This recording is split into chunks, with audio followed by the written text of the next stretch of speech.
Welcome back to the TV program. I am Brian Lee Durfee, author of The Forgetting Moon and The Blackest Heart, both books published by Simon & Schuster's Saga Press. Today I'm going to be reviewing The Cellist, or The Cellist, I don't know how it's pronounced, by Daniel Silva, book number 21 in his Gabriel Allon thriller series. Now let's talk about, this is one of my favorite series. In fact, I've got every single, in my huge book collection, down here by the floor, I've got every single one of the Gabriel Allon, Daniel Silva thrillers. We are to book number 21 now in the series, and we're going to review it. It's actually one of my favorites in a while. I actually really liked it. But let's talk about the cover first, because I love graphic design and cover illustration. So here we have, pretty simple. I mean, it's big, bold. The font is huge. It screams out thriller novel. It's got, okay, so here's the thing. The trend in thriller novel covers lately is to have a silhouette of a man running away from us in some sort of landscape. I mean, it's every single thriller ever out. I mean, all of them. So I gotta give these guys props that they actually used a lady with her back to us, walking away in a silhouette through a landscape of some sort. So, the Cellist. What's it about? First of all, I gotta read the dedication. I love this dedication. For the officers of the United States Capitol Police and Washington Metropolitan Police Department who defended our democracy on January 6th, 2021. Love that. Reminiscent of my own dedication in my first novel. My dedication in my first novel was for all firemen, paramedics, nurses, and law enforcement officers across the world. Much appreciation for the noble work that you do. Specifically to all my good friends at the Utah Department of Corrections. So, I have dedicated books to law enforcement. I am glad that Daniel Silva gave a shout out to law enforcement. So, what's this book about? Russian mobsters.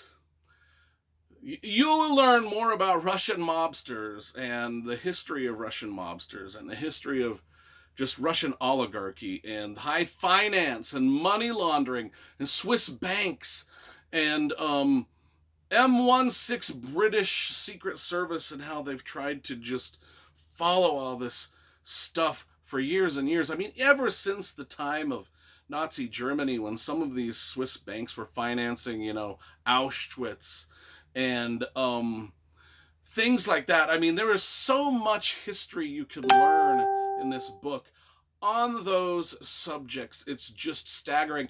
I actually got so engrossed in reading this book from the get-go that I just forgot to take notes for my YouTube review, and I was just gobbling it up. Now, I will say I liked the setup of this novel more than the payoff. I liked learning. One of the reasons that we read thrillers is because we like learning stuff about the world and things that we've never thought of before. And this is full of it. This is just full of a lot of history of banking and bad banking and why things go wrong in our economies and in our world because of greed and money laundering and mobsters and all this stuff is just absolutely great. Another thing that I liked about it is it's got a lot of characters. There's a lot of callbacks to previous novels like The English Assassin. Some characters from that book come through. Rembrandt Affair, Moscow Rules. There's a bunch of stuff like that. Now,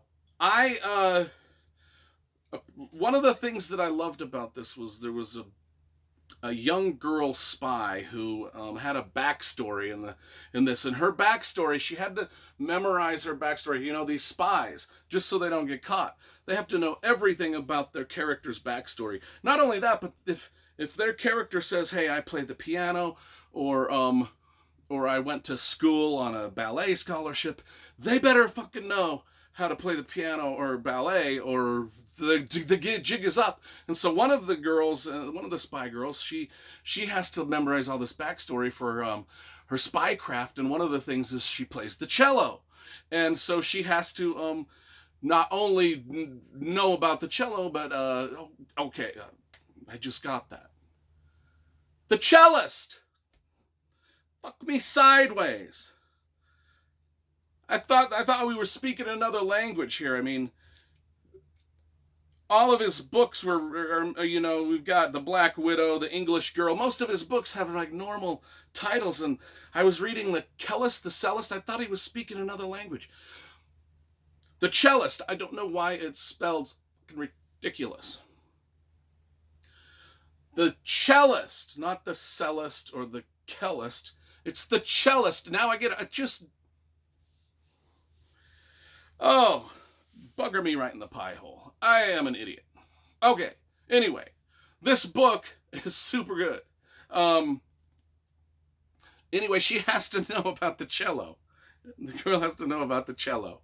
So she actually has to play the cello as part of her spycraft, which I love getting into the nitty-gritty of these spy novels. They're just absolutely just. Now, a lot of these spy novels, like the Gray Man and stuff, there's a little bit fantasy. There's a little bit, you know, male fantasy where the Gray Man cannot be destroyed, or Orphan X, where the Orphan X guy cannot be destroyed. He's just a badass everywhere he goes. These Daniel Silva novels, they're a little more toned down, more like the Da Vinci Code, you know, where there's not a huge amount of action. It's more information and more spycraft. Not quite as much spycraft as like a John le Carré. But certainly there's action and bullets flying in a lot of these. But this was more of an international intrigue novel. And I think rather than do... Oh, by the way, there is, if you're interested in this or not interested in this, there is sort of an...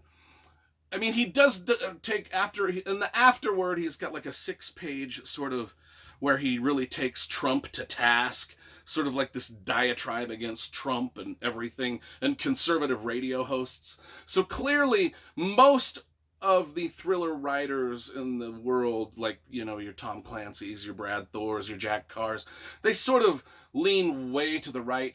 I've always kind of sensed that Daniel Silva leaned to the left, sort of like, you know, Ken Follett and John le Carré, you know. You can kind of sense as you're reading these books. So, if that's one of those things, if you're more of a conservative person, there's an anti-conservative rant from the author at the back of this, which is okay with me. I read, as long as somebody can tell a fucking awesome story about their politics, conservative or liberal, because I appreciate both.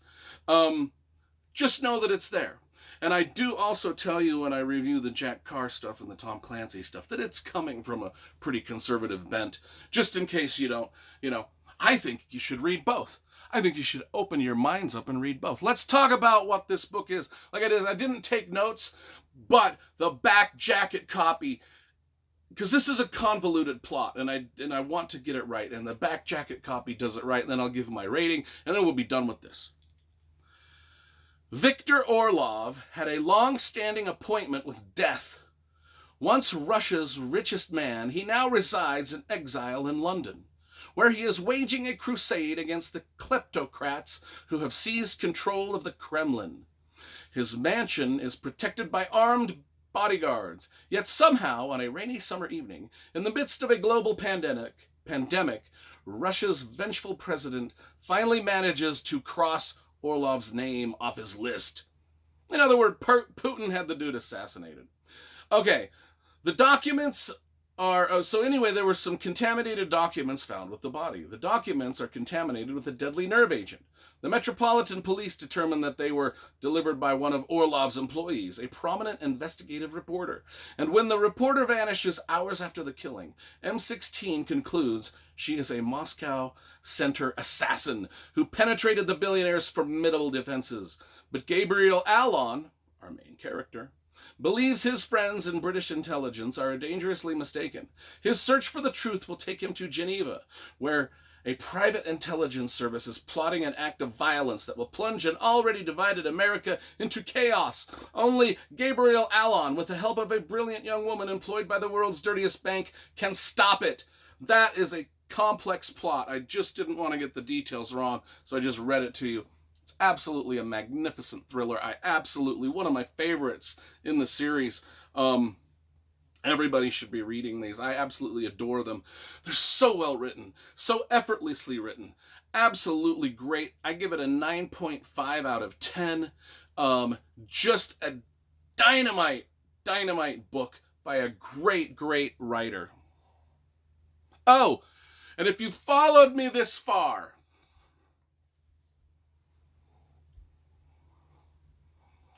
leave a comment, because there's going to be some people that are going to leave comments that I never knew, that I was a dumb for not knowing how to pronounce cellist. Because it's a joke, folks. It's a joke. I knew that it was cellist from the beginning. So if you've come this far, drop a note saying, we got the joke, Durfee. We got it. And it was hilarious.